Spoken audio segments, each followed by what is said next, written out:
Welcome everybody to IP Tech Tuesday number 77, where we're going to talk about IP and the board, and by board I mean the board of directors.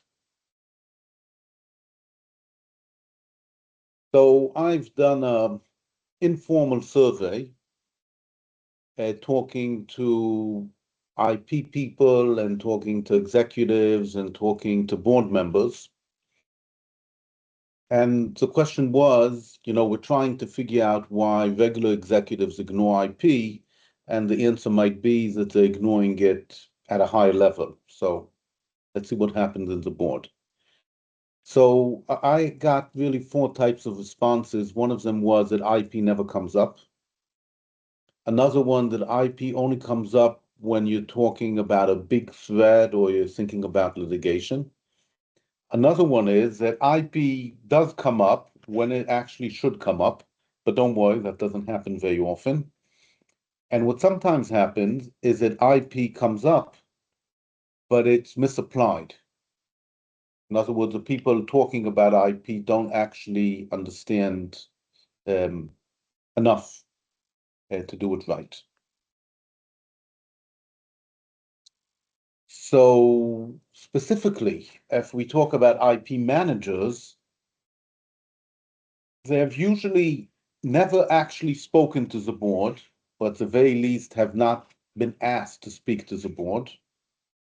And sometimes they've been able to raise IP issues that make it to the board when they should have made it to the board. But more often they are able to say, we want to tell you something about IP, and they say something about IP. But in general, the connection between IP managers and the board is nothing. Sorry. I don't know. Now, the two important facts that you should note. The first one has to do with past experience with IP issues. So Gil Perlberg calls it crispy clients. If a client was once sued, then they're very sensitive to IP. But what happens is they become overly sensitive to IP in a negative way. And the second dimension is whether the company is an IP native company or a product-oriented company. I mean, clearly, if a company knows that its business is IP, for example, the Disney company or Pepsi, then they act differently than if they are a product company which makes, let's say, a stent. Now, one last thing. I use the word board of directors, but different countries have different company structures. Different companies have different company structures. Sometimes you have a two-level board. I'm talking about the management board of directors, which is a single level that, let's call it, manages a company at a level above the CEO of the company. Magnus Hakvåg suggests that board members should look at IP like Loki, the trickster god. And the reason is because IP is very, very tricky, and it looks like it wants to trick you. And that's why he recommends that you keep your friends close and your enemies closer, but Loki has to be closest of all. And just one example, Loki gives you a lot of information. As patent attorneys, we know that there's a lot of patent information out there. And just as an example, you can start doing repeated freedom to operate. Should you? Should you not? Well, usually it just generates unproductive work.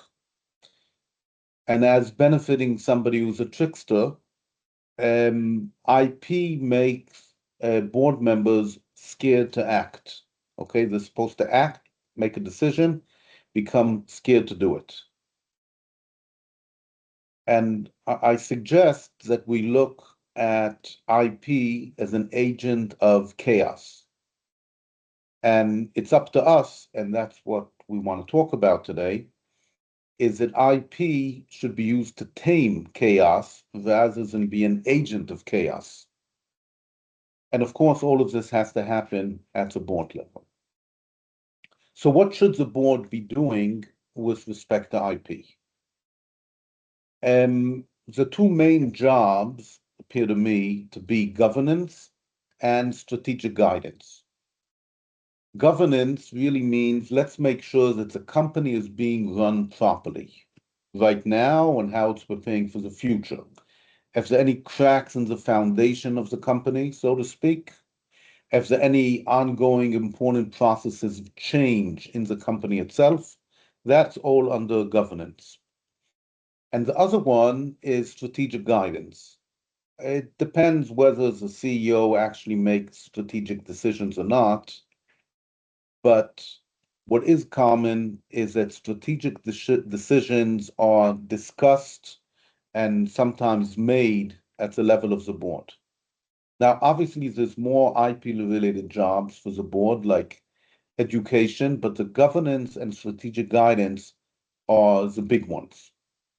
There are definitely a lot of things that a board does which have a significant IP input, and I'll just give you one example. Risk management. Boards often have a job of being aware and helping guide the company to deal with risk. You won't be surprised to hear that IP can be a significant source of risk for the company, and also IP can be a significant source of solving risk. But it's not IP directly, it's IP indirectly through the subject of risk. Now, I think that one of the jobs of the board is when somebody talks to them, they should be asking, is there an IP issue here? Go a little bit more into it later. And I give you a quote from Maier that if the issue, we're talking about IP issues, could materially affect the value of the company, the resilience, or its options, the board should be talking about it. And they don't have to know the answer, but they should be asking the question. So you must ask yourself, as I've been asking myself for the past few years, why aren't these things done? And I have here a few reasons. And obviously, each company, it's a different reason. The first one has to do with training. When somebody is trained to be a director in a board, they're not taught about IP, not even to the level of what we have in this presentation. Also, when they're trained, IP is not considered to be, it's not about money and it's not about business. Well, guess what? It is about money and it is about business, but that's how it's perceived. And IP is also a difficult subject because it's both long-term and short-term. You have problems with IP now, but you have to think about your IP many years or decades ahead. Another thing is that many people who sit on boards have a focus and a background in finance. They're here to make money. How are they going to make money? Sometimes the issue is short-termism. IP is usually a longer-term issue. When people do think about IP, I alluded to this earlier, they focus on litigation. Why? Litigation is big, it's noisy, it's definitely a big event in the life of the company. But the real use of IP is in ignoring litigation and avoiding it and still making the world work in your direction. A very common problem, and you see it already at the executive level, is that there's no tie-in of IP to the valuation of the company, to the revenue of the company, or to the ability of the company to grow. And also other typical board concerns like risk. It's not tied in properly. So what happens? IP sounds like a legal matter, so you let the lawyers deal with it. It sounds like a small matter, doesn't have a significant effect on the company. And even when it does, it's often divided up between multiple issues. So at any particular time, IP appears less important. And last but not least, let's say a discussion comes up to the board, and you know the story about when people are planning the building, they spend most of the time discussing the bicycle shed. So the minute you start talking about a particular patent, that's it. The board has lost its focus. Or when you talk about, oh, I want to have 100 patents. Okay, again, it's just a number and it's not going to get anywhere. A few years ago, Marcus Holgersson and others published this paper. This paper is about what do executives miss regarding intellectual property. And I just want to give a caveat that the paper is based on interviews with not only, but mainly IP people. I happen to be one of them. And there's always a risk that whatever the IP people said was actually considered and taken into account, but the IP people feel they were ignored. Having said that, I do happen to agree with what the paper says, and they highlight three gaps, or perhaps four gaps. The first one is that executives don't understand some basic stuff, like the different countries are different. The second one is that executives don't understand, they neglect the role of IP in strategic relationships, whether it's ownership of IP or bargaining using IP or making sure that the IP issues are handled correctly, for example, doing due diligence.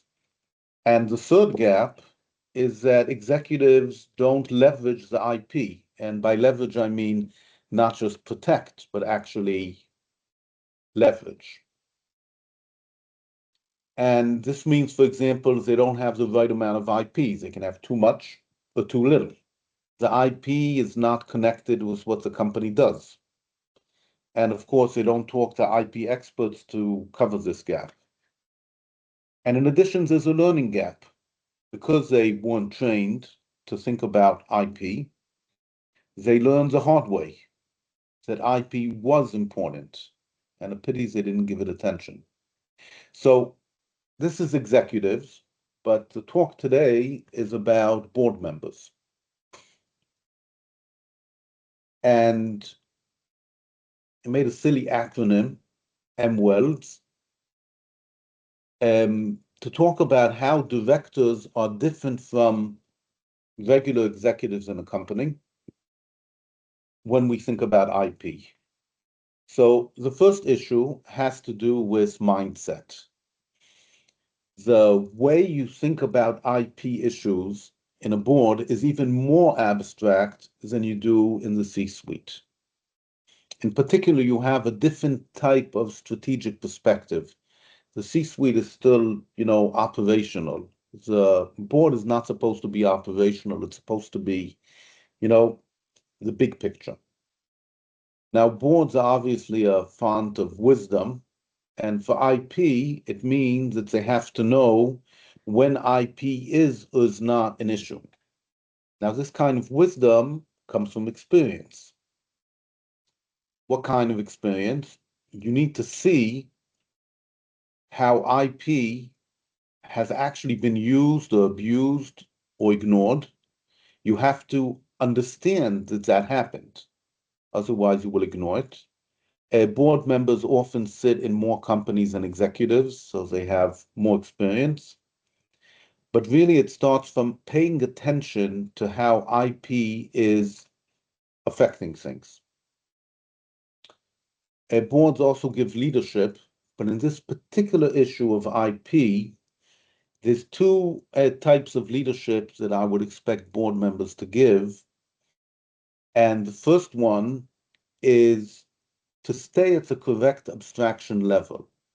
Okay? They shouldn't be talking about individual patents. They shouldn't be talking about claims, even if the people, the other executives in the company want to talk about, should we file this patent? I've heard boards talking about, should we file a continuation? That is not a board question.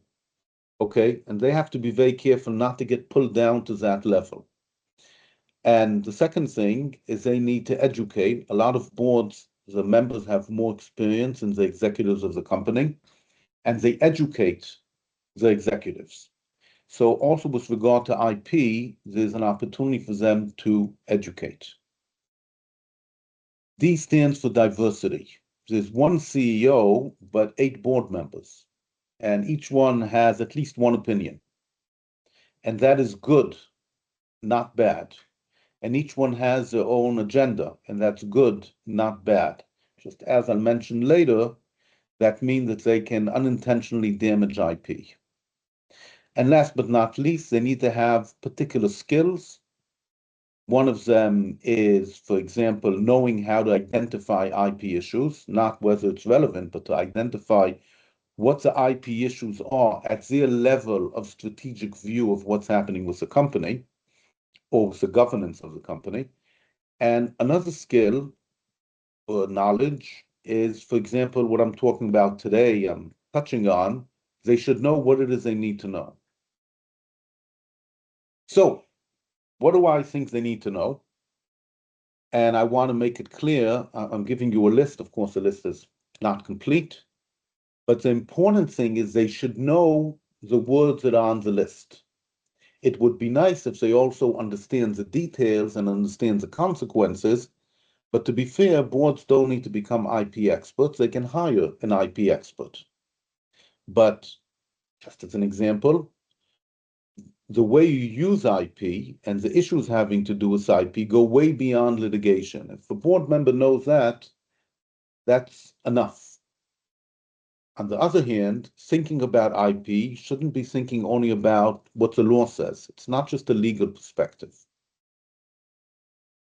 They should also know that there's IP everywhere. It's not relevant everywhere, but it is everywhere. They should also know that IP actions, doing something, that can sometimes wait. We can file the patent next year. But the awareness that there is an IP issue and the analysis of what will need to be done when usually cannot wait. Board members should also know that IP doesn't play alone. It plays together with other functions, for good or for bad.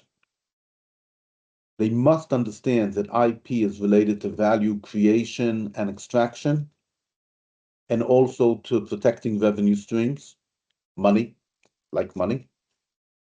IP is positive or and negative, and how a lot of other things that have to do with governance, like policy and hygiene and company culture, and how do you create IP and who's going to own the IP, these are all important issues.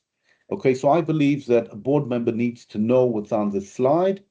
Even if they don't know the details they can ask me or one of my colleagues. In addition, they should have some understanding of how IP can be used. Most important is that IP can be used by your competitors and it can be used against your competitors. IP can be used to project a narrative. It attracts talent, it attracts money, it keeps people from competing with you. IP can be used, I called it spicing up negotiation, but really it's to get good negotiations happening, either getting the negotiated started or get the terms to be in your favor.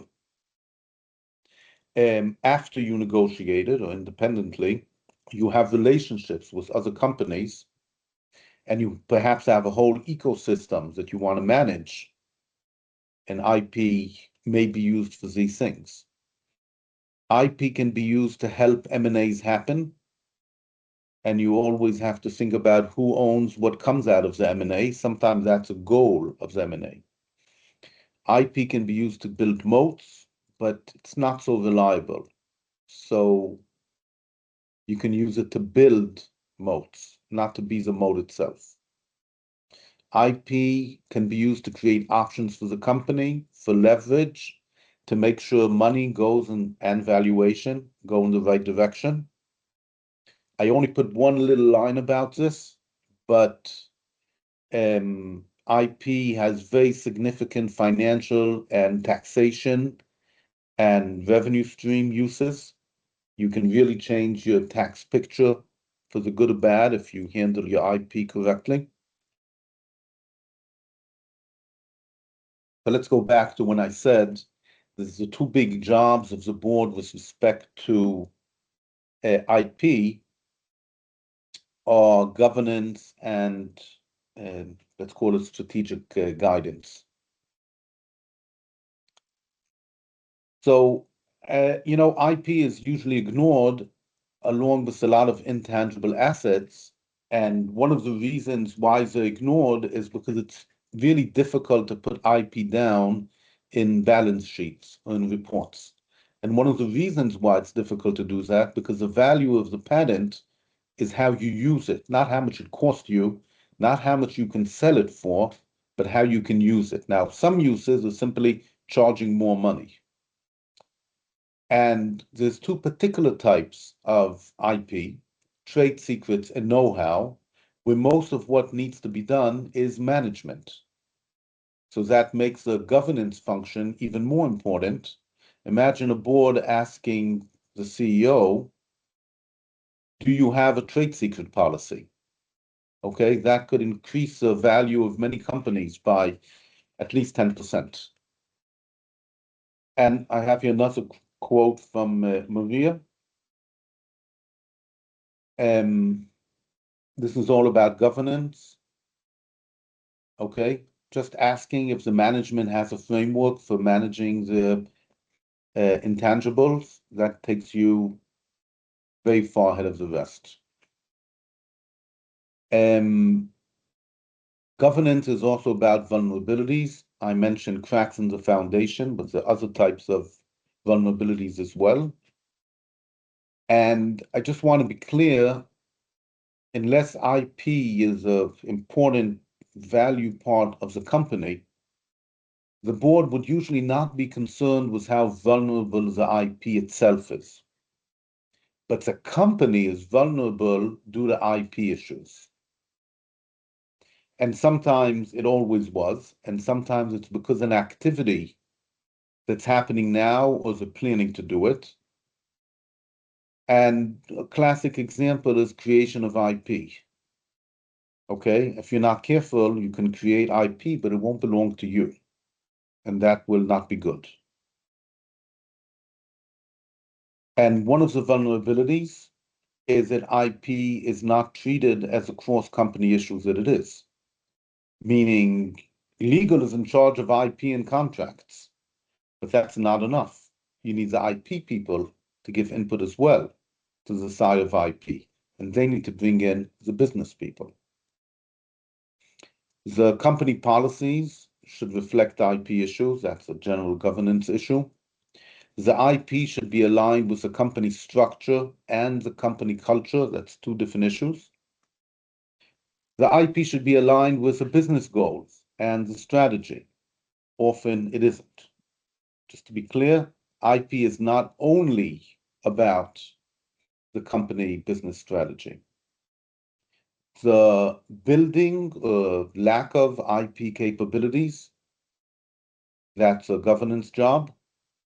And being aware that there are IP choke points, both inside the company and outside, is also a governance job. It's not the job of the board to identify the choke points, but it is a job of the board to ask the CEO who's running the company, are you aware of where you have IP choke points?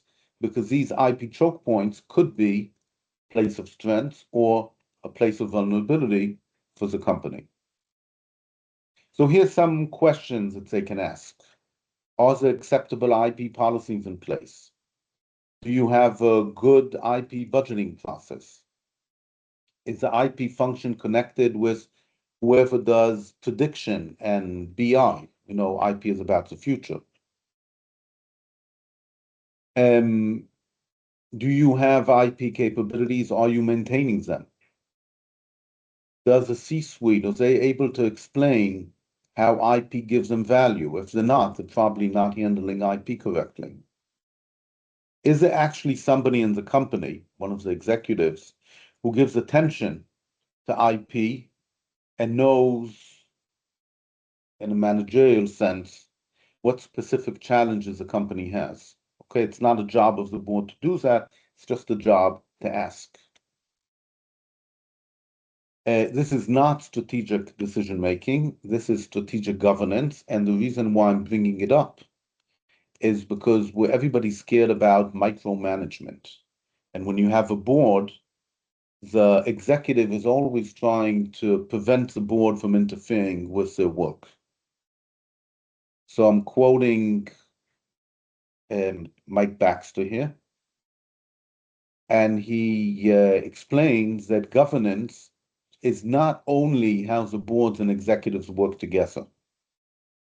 You have to be much clearer about who's in charge of what and how decisions are made and how accountability works. And with IP, which is often ignored by everybody, that's super important.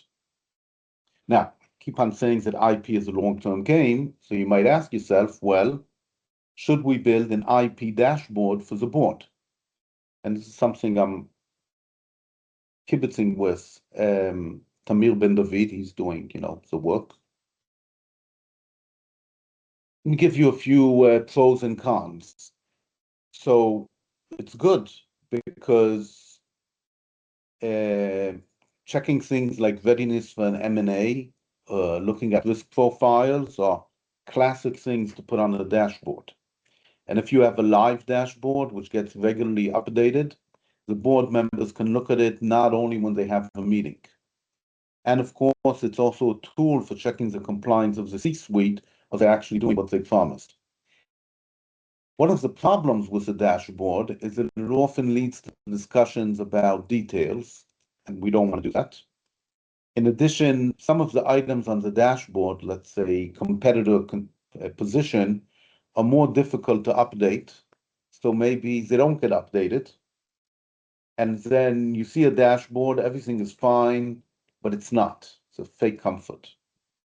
So instead of a dashboard, you can get reports. Every quarterly board meeting, you get a report on IP. Well, obviously, such a report has to have red flags. And it was also suggested to me, I believe, by Maria, that you should be tracking not only something to do with IP, but strategic assumptions about things that depend on IP. Okay? So revenue streams, collaboration dependencies.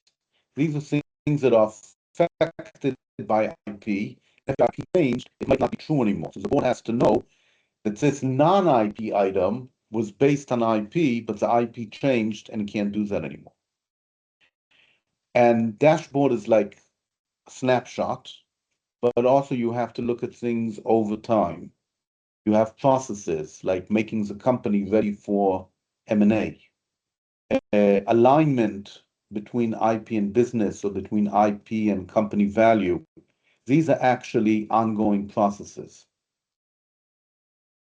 And therefore, the board should have some questions that they know how to ask. And I gave a few examples before, but we can talk about other questions later. Now let's talk about strategic guidance, okay? Which is really the board is either making a strategic decision or it's micromanaging a strategic decision being made by the CEO. Maybe the CEO wants to make a decision and he brings it up to board approval. He gives them two options. So IP is a strategic tool, and therefore it affects strategy or is used by strategy. And IP is directly about the competition. And IP is a unique tool for controlling ecosystems because you can control using IP not only people who are directly in contact with you, but people further on. IP is about the future. IP relates to regulations and standards and customer creation and growth of the company and risk and uncertainty. So really what I'm saying is that I don't know what the question is, but IP is probably part of the question and part of the answer.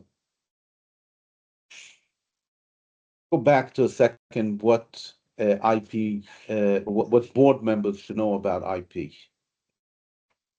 There's always a worry that us IP people are trying to make board members IP experts. And I want to clarify, no.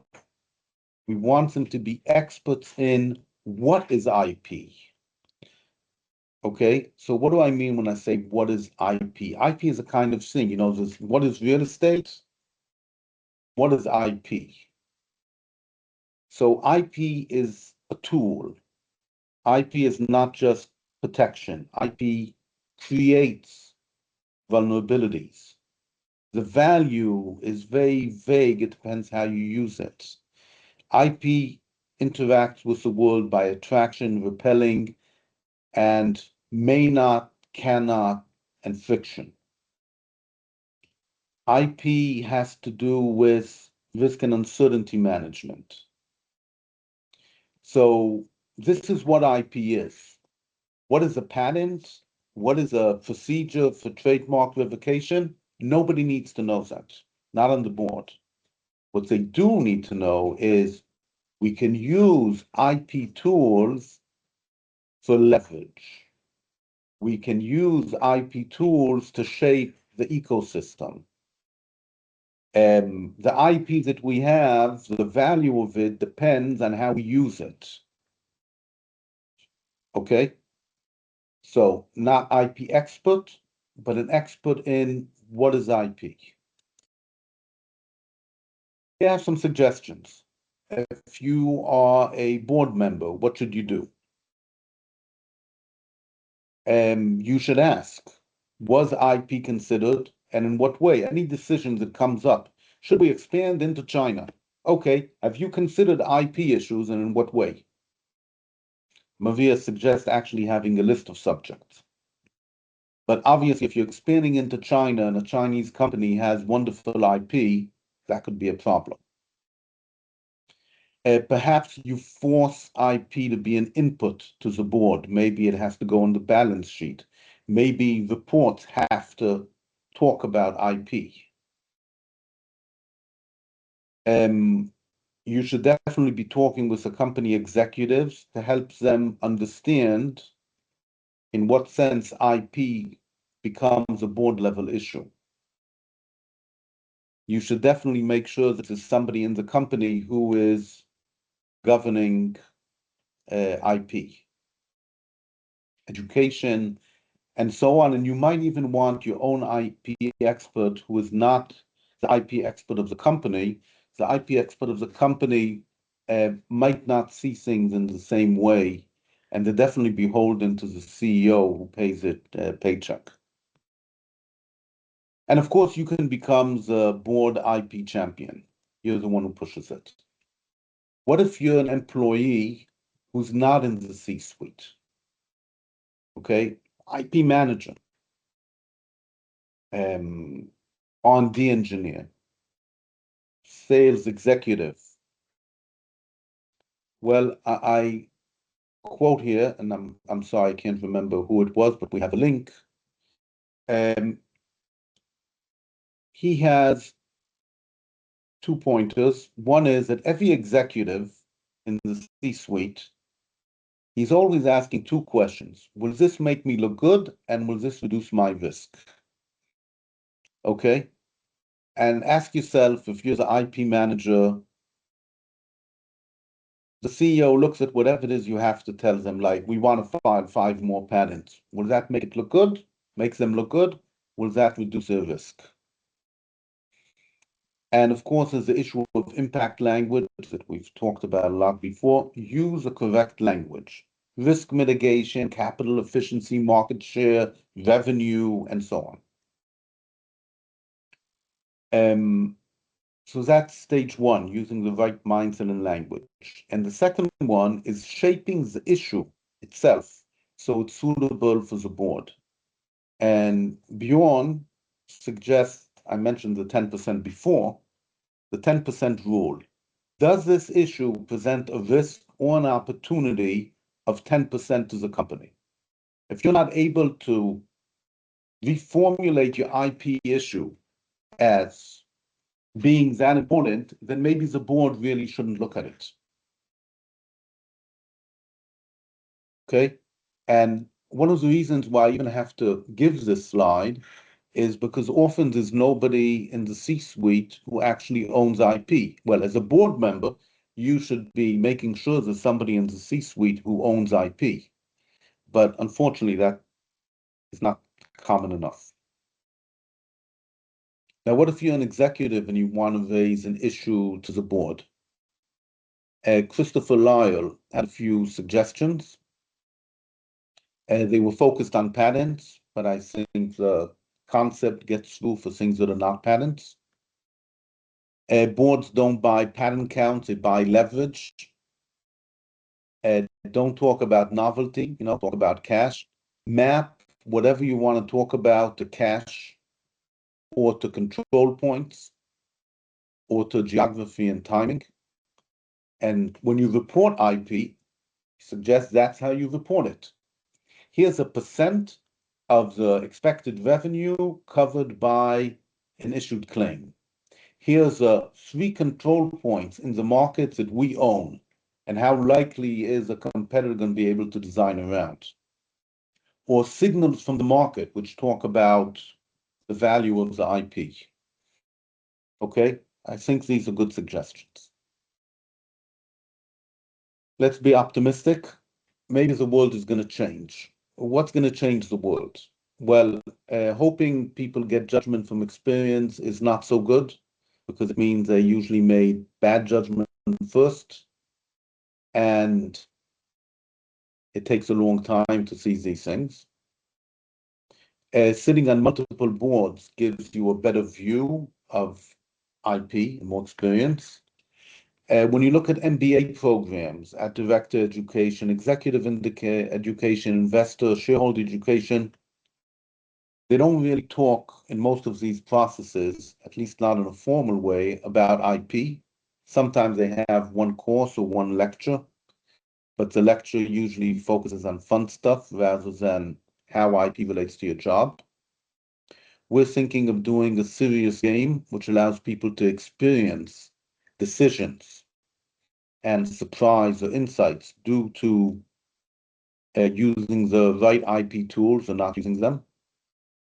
Definitely exposing people, and that's one of the reasons for the talk, to IP considerations. And most important, there's really very commonly two types of IP attitudes. Crispy, I mentioned before, you were already burnt by IP, so it happened once, it sets your life, you succeeded once. And the other one is brave. Oh, nothing's going to happen, nobody sues, everything's fine, and then you know what happens. So if we dilute these experiences, people might be more thoughtful about IP. The board I mentioned before is diverse. That means that you shouldn't have just one board member who's in charge of thinking about IP. It's more than that. Different members have different IP outlooks, or they care about different consequences because they represent different interests, because each one of them believes in something else or is pushing something else. Each one of them might have a different appetite for risk.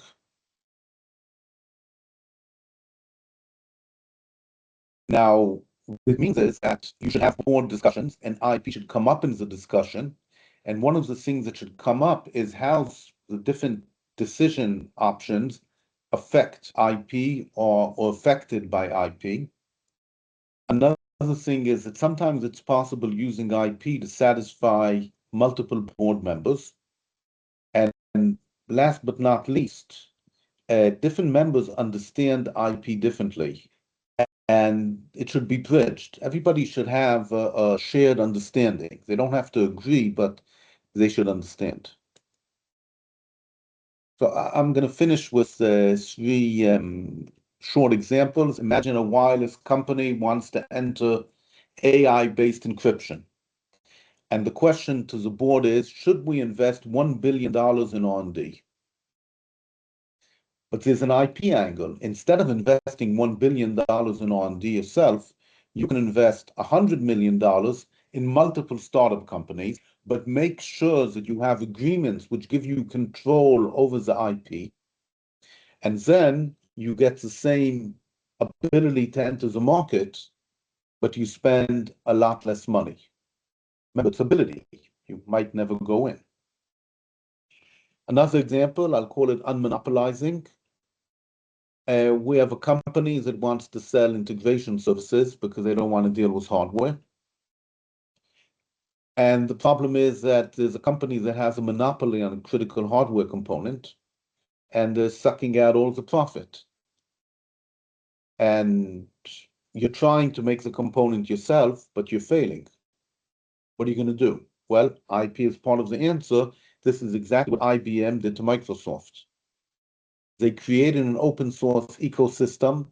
They gave the ecosystem IP licenses, and they invested a small amount of money in open source. And that's how Linux came into being and how Windows Server came into decline. Okay, that's a pure IP move in order to solve a pure business problem. Last but not least, you do an M&A. So you have a refrigerator maker wants to do an M&A with somebody who makes kitchens. Sounds great. People will buy kitchens and a refrigerator. The refrigerator will fit the kitchens. Distribution is better and so on. But this is actually an IP transaction. Who owns the new IP? And if and when they break up, will the kitchen maker now have unique trade secrets and know-how of the refrigerator maker? So we're losing IP. The IP that you have now can help shape the relationship. And of course, you should have planned it ahead, but I mentioned taxes before. Transferring IP is often taxed differently than transferring of other assets or other aspects having to do with M&A.